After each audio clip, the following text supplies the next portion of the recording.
Welcome to Holistic Health for Happy Kids, the podcast where we dive into the root causes of children's health challenges and explore natural solutions to help little ones thrive. I'm Lisa, a passionate pediatric naturopath and mum of 3, dedicated to empowering parents with practical tips and expert insights to raise healthy, happy kids. Each episode will unpack common childhood health concerns like allergies, eczema, fussy eating, and gut health, and share evidence-based advice to support your child's wellness naturally.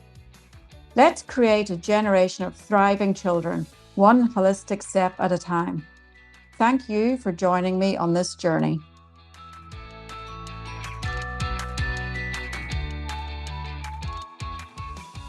Hello and welcome to this episode of Holistic Health for Happy Kids. And I'm delighted to say that today we're joined by Dr. Liz Mumper. So Dr. Liz Mumper is a board certified pediatrician and internationally recognized leader in integrative and functional pediatrics. So she founded the Rimland Center, which supports children with complex neurodevelopmental and immune conditions. And she's a long-standing educator with MAPS. So MAPS is the Medical Academy of Pediatric and Special Needs. So Dr. Mumper has a lot of experience blending conventional medicine with nutrition, gut health, root cause analysis. And I've done lots of training with Dr. Mumper over the year, both at Mind and then online with MAPS trainings as well. So if you like what you listen to today and it's piqued your interest to learn more, I would encourage you to look at coming to the 2026 Mind Forum in Sydney, and it's from the 30th of April to the 2nd of May. So that's Mind with 2 Ds, MINDD. So Dr. Mumper is going to be talking about metabolism and mental health, which is a really interesting topic. And I'll be talking about ARFID and a holistic approach to ARFID. So if you're interested in either of those, definitely come along. If you can't come to Sydney, then just have a look on the Mind website and I'll put the links to that in the show notes, and you'll see other trainings that you can do with Dr. Mumper in the comfort of your own home. So thank you very much, Dr. Mumper, for joining me for this podcast today.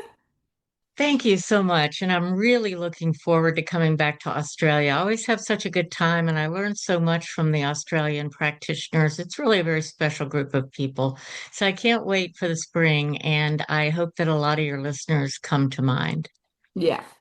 And yeah, it's back at Randwick Racecourses, which is where it used to be. So that will be nice.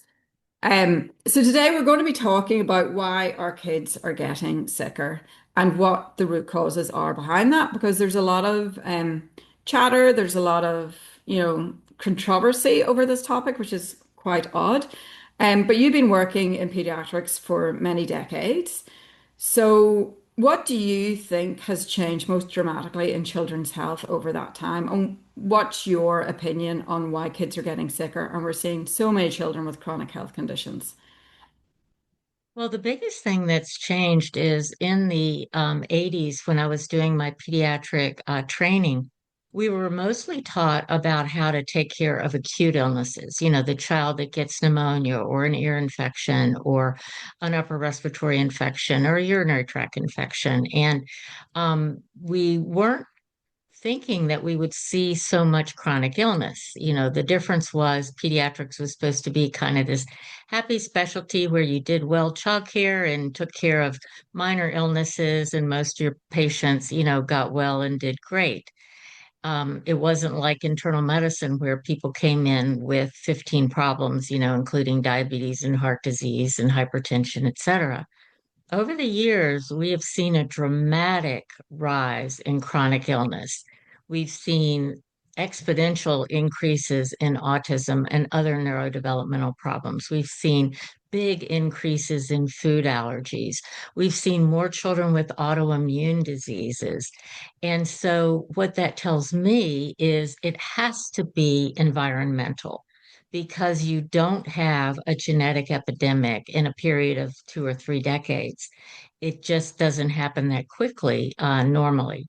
So I worry about the environment that we've exposed our children to. And when I say environment, I mean things like ultra processed foods that have a lot of food colorings that some children don't have the enzymes to handle, and getting away from real food, whole food that comes from the earth or from nature. It includes things like air pollution, but I also am very concerned about glyphosate, Mm, which is used in Roundup, which is a herbicide. And the way that Monsanto got their product approved initially was to say that it didn't affect any human pathways. But what wasn't recognized initially is that glyphosate is devastating to some of the pathways in our gut bacteria.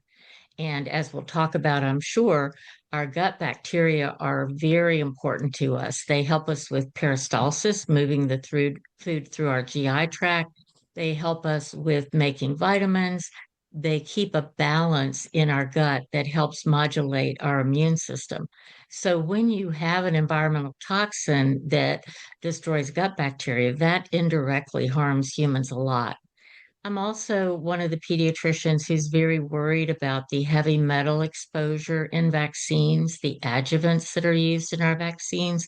And I know that there's been a correlation between the number of vaccines given and the rise in chronic illness. But I actually think we can go farther and prove some plausible mechanisms and temporal associations that fulfill what are called the Bradford Hill criteria, where you actually look at causation. So I think that deserves a more complete look. And I'm glad that in the United States at the moment, the American Committee for Immunization Practices seems to be committed to taking another look at the whole pediatric vaccine schedule to see what the connections might be between so many vaccines and chronic illnesses and how we might want to modify the schedule. It's really groundbreaking, some of the changes that are happening in the US at the moment. It's refreshingly surprising. And I think whenever we talk about the rise in chronic conditions, I think one reason why it's so controversial is because people start to feel very guilty and start to think it's, is it my fault? Should I have done something differently? So just, everybody puts up their defense mechanisms. But I mean, my one of my kids had 12 food allergies when he was little. It's a lot less now, but I would like to think I'm doing most things right, but I'm still living in this environment where he is exposed to pollution and glyphosate and vaccines and all these other things. So even if you think you're doing things mostly right, you're still living in this environment, which is definitely not optimal. And one of the things that people often say with the rise of neurodevelopmental issues is that, oh, it's genetic. So tell me your thoughts about genetics versus the things that we talked about, environment, nutrition, lifestyle, all of those things. Where does genetics come into it? Well, unfortunately, the United States has spent billions of dollars searching for the autism gene. They really thought that they would be able to identify something that was a root cause for most cases of autism. And that, for the most part, has not really panned out. We know that there are at least 100 genes involving a whole lot of different pathways that are involved in autism.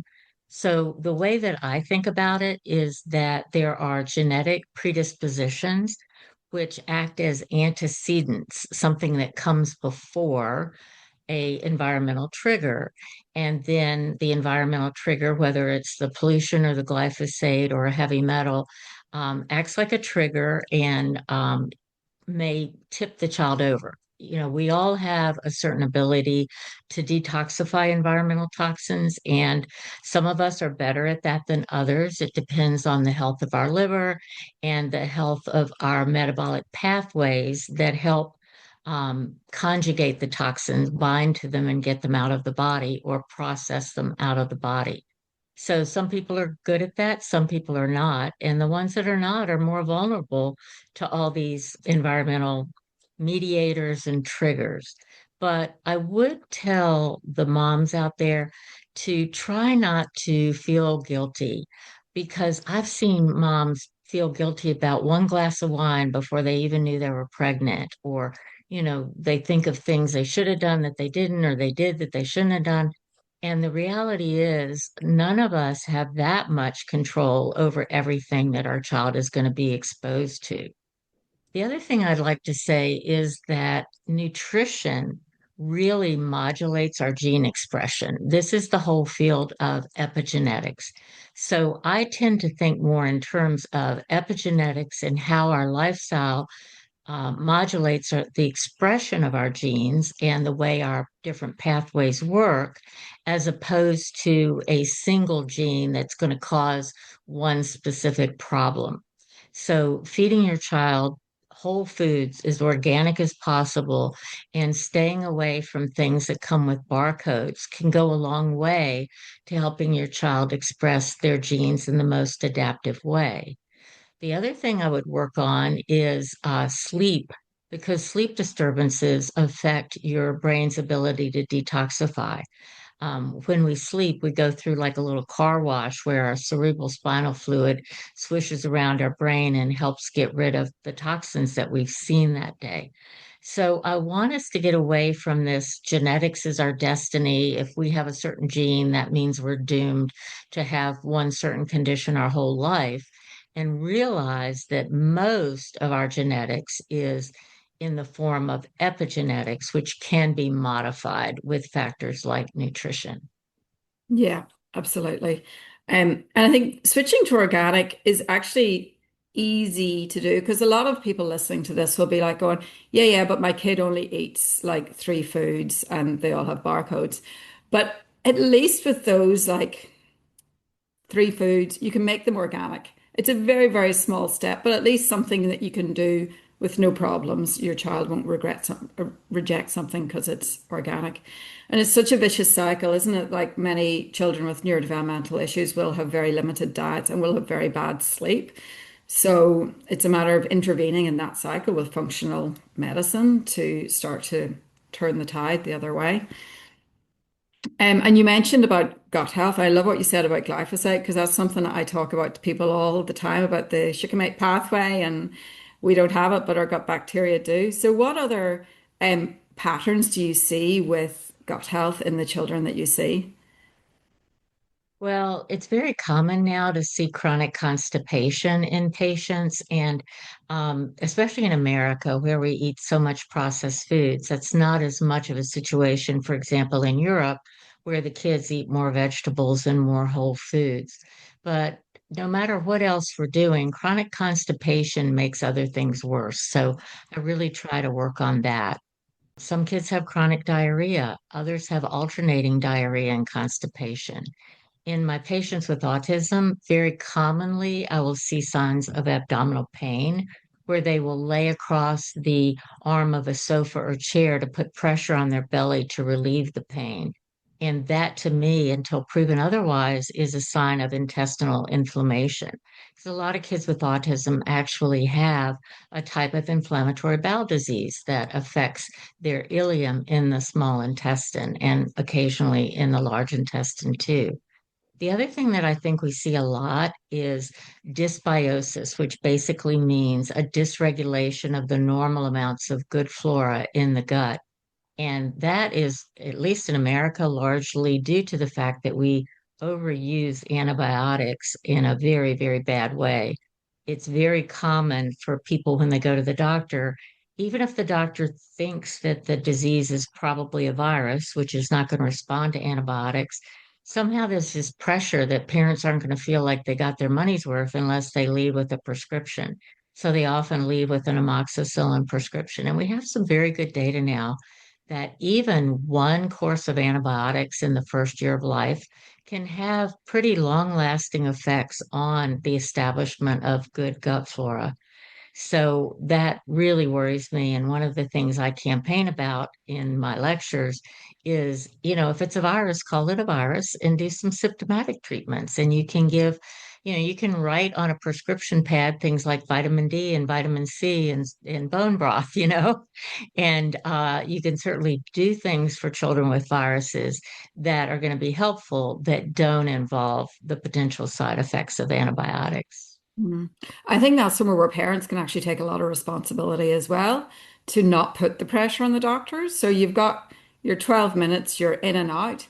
And doctors do feel that pressure. But I think if parents actually say, look, I'm here, I want your advice, I don't want antibiotics, I would prefer to watch and wait. What do you think? Rather than just going in and expecting to leave with a script, which is a completely different mindset to what a lot of people have had in the past. I think even and then a lot of people are so feel so guilty that, oh my God, my child had antibiotics, when they're a week old or whatever. But you could, once you know these things and you know that that has caused damage, then you can act on it with prebiotics and Yes. probiotics and whole food. So information is king with all of these things. It's not about, you did the wrong thing. It's about, right, something unfavorable happened. How can we fix it? And so fussy eaters, I'm a feeding therapist as well. Most of my team are also feeding therapists. So we see the extreme fussy eaters. We see the kids who subsist on donuts and 7 Up. And sometimes this is like since day dot, they always had problems with eating. How do you see fussy eating as being like a symptom of an issue or behavioral issue? Like where do you kind of sit with fussy eating? Well, first of all, I admire anybody that does that work because it is very challenging work. So I take my hat off to you. But I always do think that fussy eating is rooted in some underlying root cause. One of the things I see most commonly is a zinc deficiency. Zinc is actually very important for smell, and smell is very important for taste. So, kids that are low in zinc, which a lot of children with autism are probably not going to have the same type of appetite and desire for a broad range of foods as the kids who have normal zinc levels. So, zinc replication or replacement is one of the things that I really like to do in the fussy eaters. And in the beginning, if they're deficient in zinc, they won't taste the zinc liquids that we use. But as their zinc gets restored, eventually it starts tasting kind of metallic. And if they start spitting it back out at you, you know you've probably gotten to the point where you don't have to keep replenishing it. The other thing I see a lot of are sensory issues. You know, there you see this. They're the kids that it's too slimy or it's not slimy enough. It's too crunchy. It's not crunchy enough. It's too hot. It's too cold. And that can be very, very challenging to deal with. One of my approaches is to try to go very, very, very slowly and not get into power struggles. It's very difficult to win a power struggle with a toddler or with a child that doesn't have adequate language because they often get frustrated and will act out behaviorally. So you may be talking about, a little piece of food that's the size of a little fingernail clipping in the beginning when you're trying to broaden out the child's appetite. The other thing I would remind people is that kids don't necessarily just taste a food for the first time and whether they like it or not is set in stone. Most kids, for many foods, have to try it 12 times is the average before they decide that they're definitely going to reject it. So I see parents who give up after trying it once or twice, and I would just encourage them to be persistent and keep putting it on the plate, making it available, having other people around the child eat it and seem to enjoy it. And those are some of the things that I find helpful. I'm sure you have 1,000 other tricks in your toolbox, though. Yeah, well, we do. We start everybody in a zinc supplement because they're basically eating no high zinc foods. And I don't know about in the US, but in Australia, most GPs will do a blood test for iron. It's kind of just what they do. None of them will do a blood test for zinc unless requested by a naturopath or a nutritionist.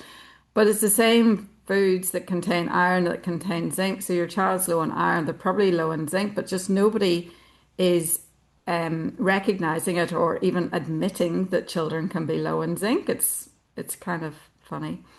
Um, and so let's talk about allergies. So, and we've talked about antibiotic exposure and the problems with that. But what other factors do you think are important when it comes to like immune dysregulation and allergies? So often there's a family history. The numbers I memorized were that if one parent has seasonal allergies or food allergies, there's about a 40% chance that the child will have it. Again, that's not destiny, but it does run in families. And if both parents have allergies, that number goes up to as much as 70%. I think that the exposure to either mercury or aluminum has contributed to the rise of allergies because both of those things are known to dysregulate the immune system so that you move from what's called Th1 immunity, where your body's trying to fight off bacteria and viruses, into Th2 immunity, which is more allergies and autoimmunity. So I do think that there have been some environmental triggers for causing more allergies. There's also concerns about the age of exposure.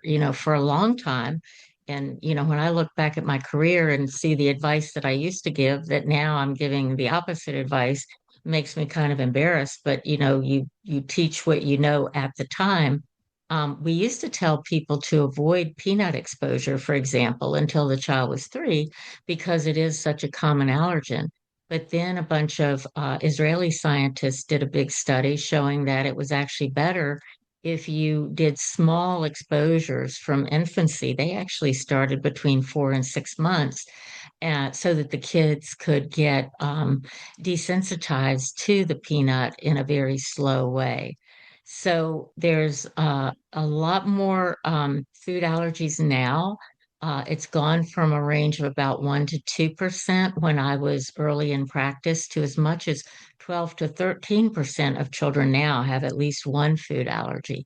So it clearly is a big issue. And that's one of the reasons you see things like peanut-free classrooms or no peanuts on the airplanes anymore, because some people are so sensitive that they will actually have a terrible reaction, even if they're just around peanut dust, even if they don't ingest the peanuts. Yeah.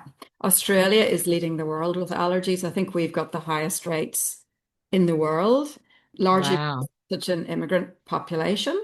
So myself, I mean, I'm an immigrant from Ireland to Australia, and my kids have had massive food allergies, and nobody else in my extended family has any food allergies. Like nobody in Ireland has food allergies. So in my opinion, it's like my microbiome grew up in Ireland, and then and my husband's microbiome grew up in Ireland, and then got transplanted here. So it's just all different.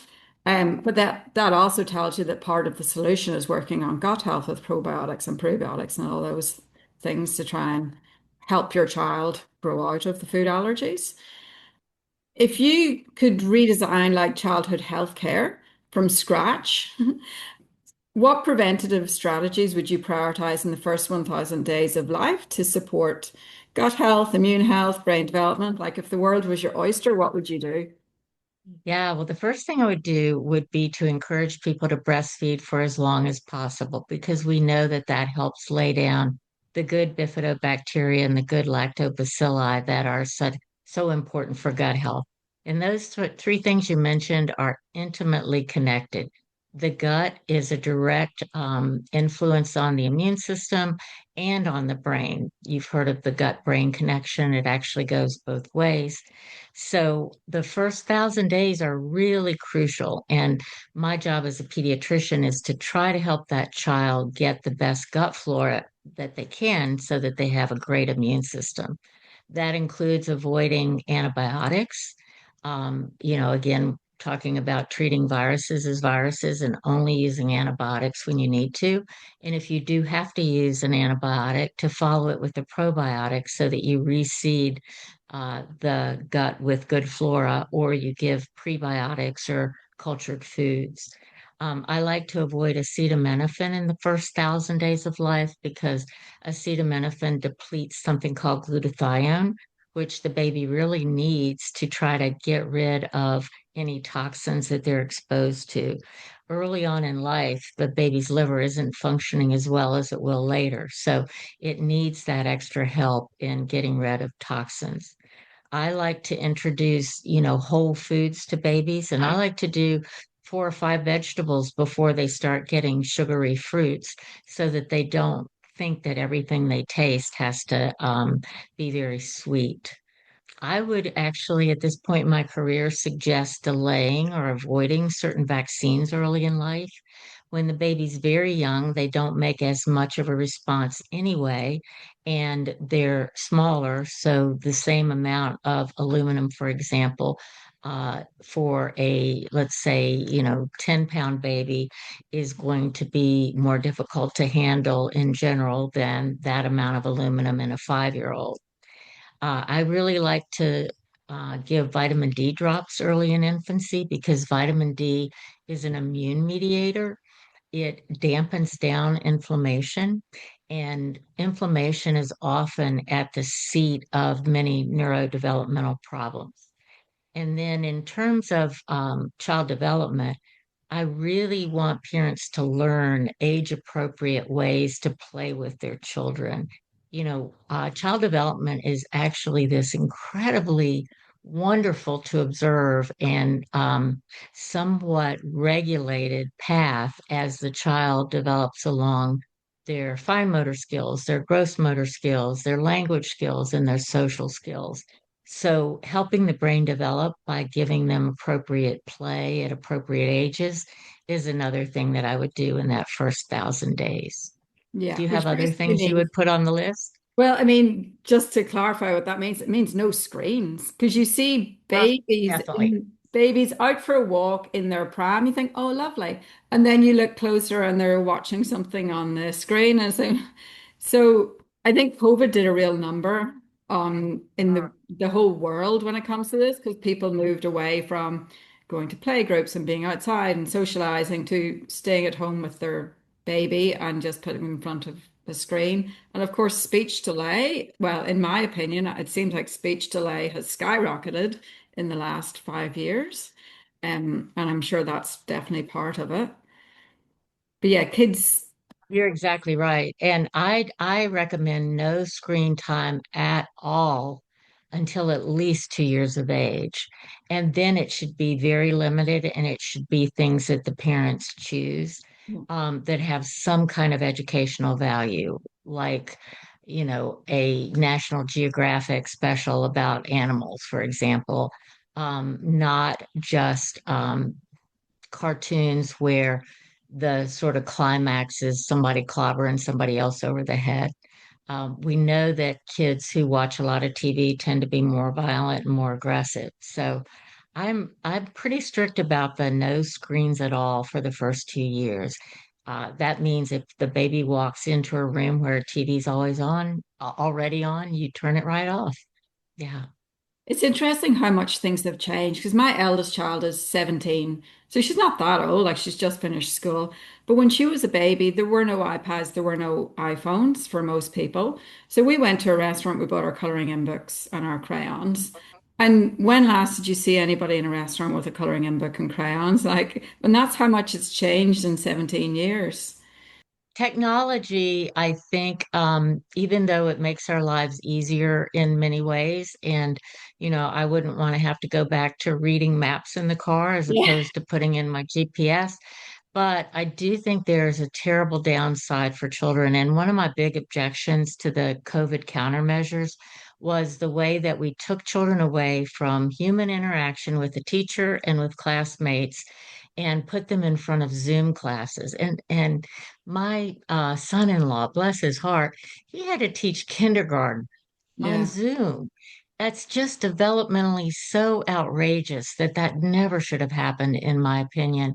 And those kids lost educational time, and I'm really concerned that they're not going to ever make it up, even once they get to high school. A lot of the educators feel like there's about a 2-year lag that's going to be very difficult to compensate for.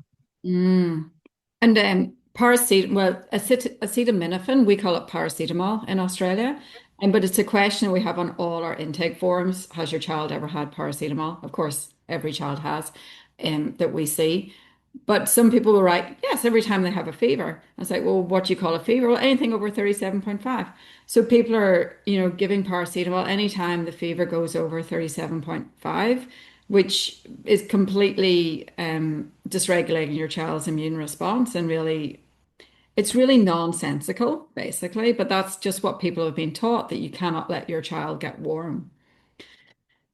Well, I'd like to address that because there's some really good science behind it. So, when your child is fighting off a virus or a bacteria, a fever is a normal part of the initial inflammatory response, and certain viruses are killed better at a slightly higher body temperature.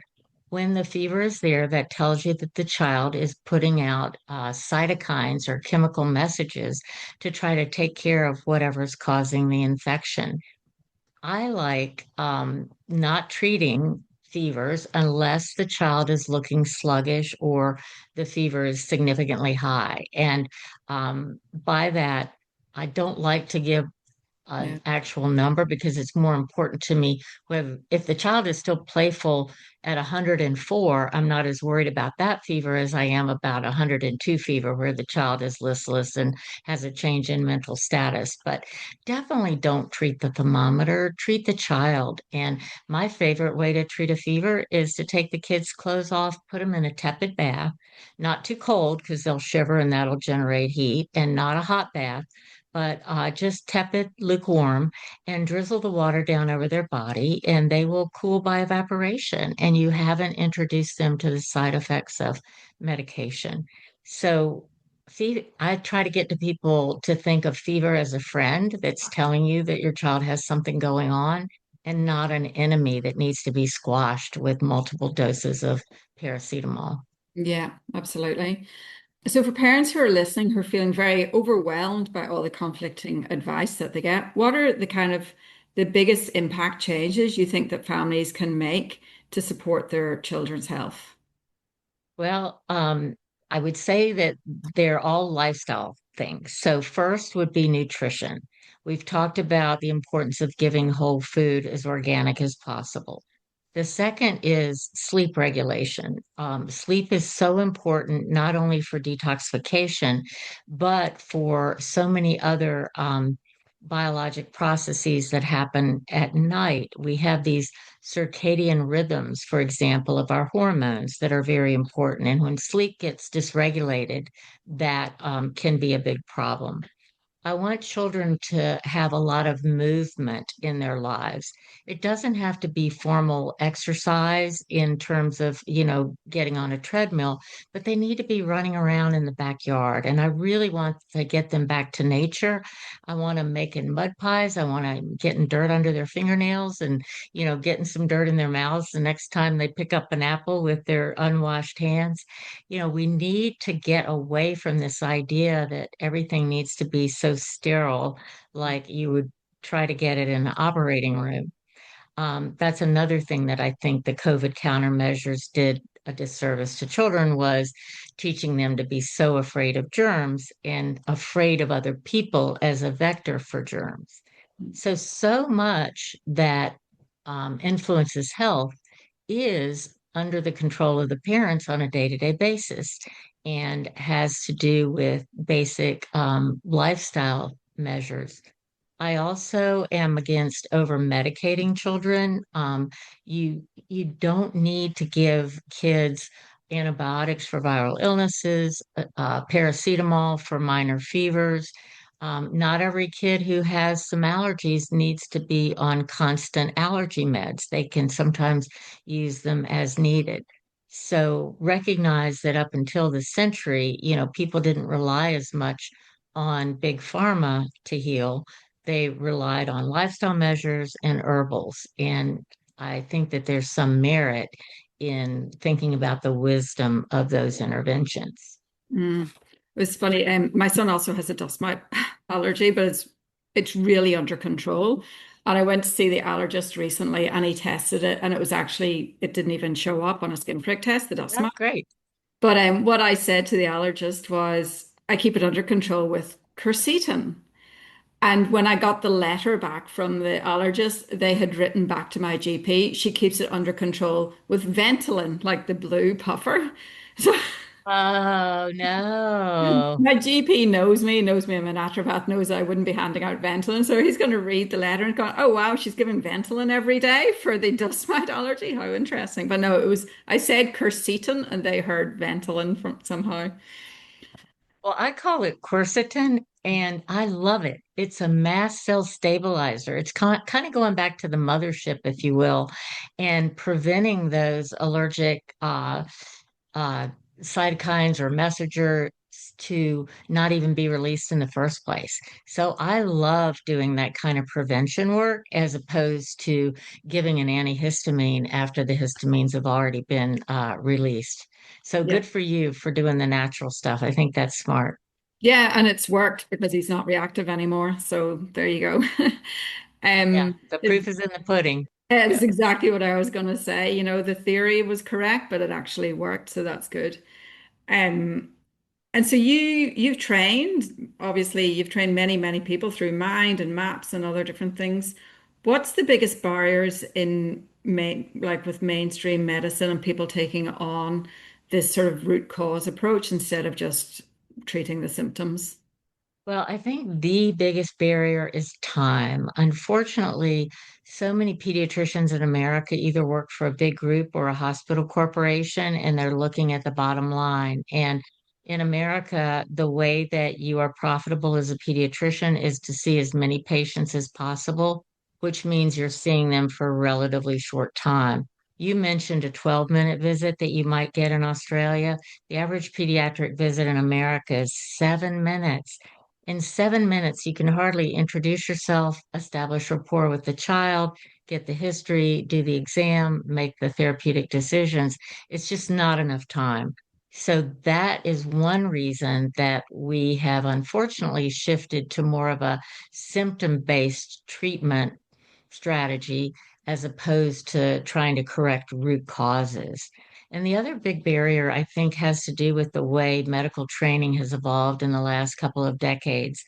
There were some very good initiatives early on to use checklists in places like the operating room to make sure that nothing was forgotten.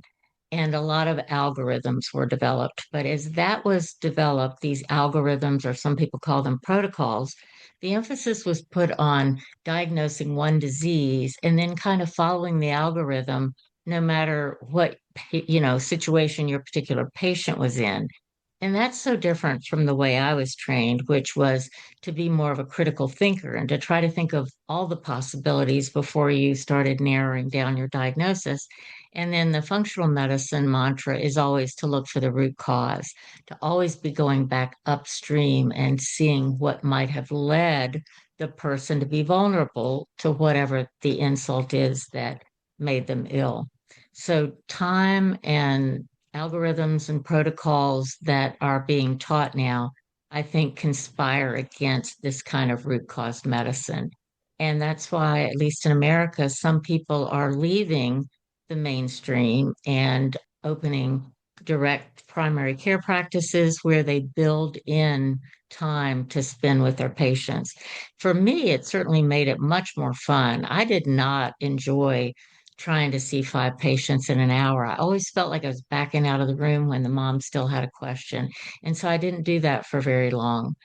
But the pressure on pediatricians to see patients quickly, I think really damages children, especially those who have chronic health conditions. Yeah.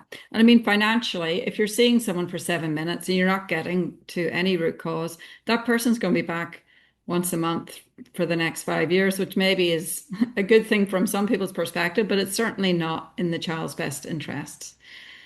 Exactly. And so at Mind, you're talking about metabolism and mental health. So do you want to tell us what this sort of that's going to be about? What sort of things you're going to be touching on in that talk?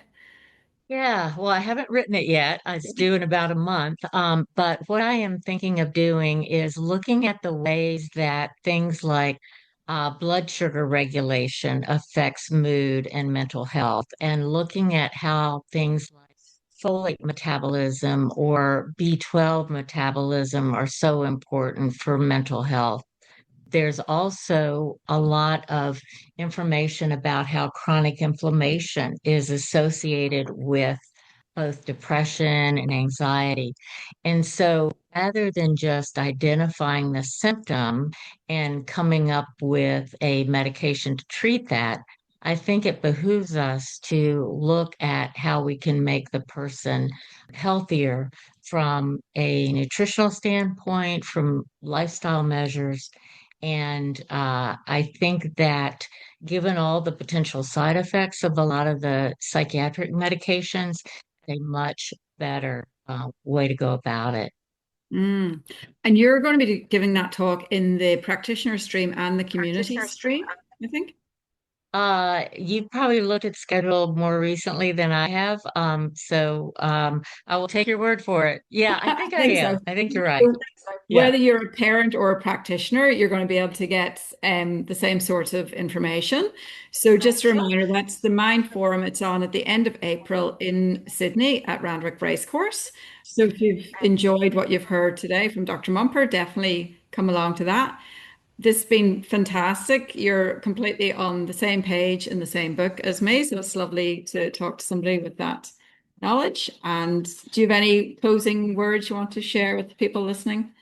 Well, when you were talking about parents that felt overwhelmed or ones that have a chronically ill child and haven't been able to find enough help over time, I want to address the issue that sometimes happens to parents, mothers especially, where some practitioners will tend to gaslight them or say, well, your child must have always been this way and you didn't notice. And I just want to reinforce to parents, you know your child so well. And I vote for you trusting your maternal instincts, which have been honed over millennia to, to ensure the survival of the child. That is deeply ingrained in you.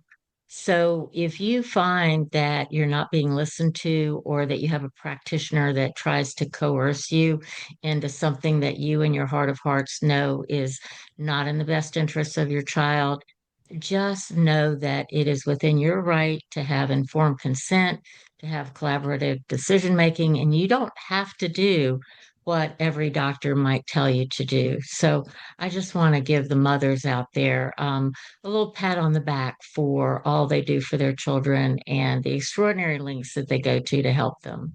Yeah, absolutely. Well, thank you very much for that.